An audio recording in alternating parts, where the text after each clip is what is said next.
ik noem jou.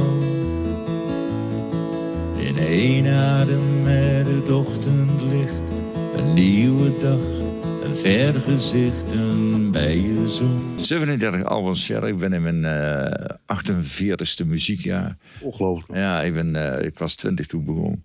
Wat is het verhaal van die plaat? Avondrood, ik zie het meer als een drieluik. Ik heb 3 Nederlandstalige albums gemaakt de afgelopen 11 jaar. Het is begonnen met Novemberwind, met die arm om mijn schouder erop. Toen Late Lente. En ik verzamel altijd stiekem liedjes die ik niet aan anderen geef. En dan op een gegeven moment heb je de 12 in elkaar. En dat werd Avondrood.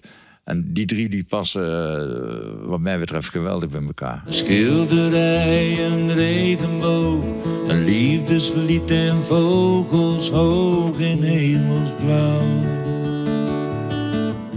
Noem ik in één adem met jou.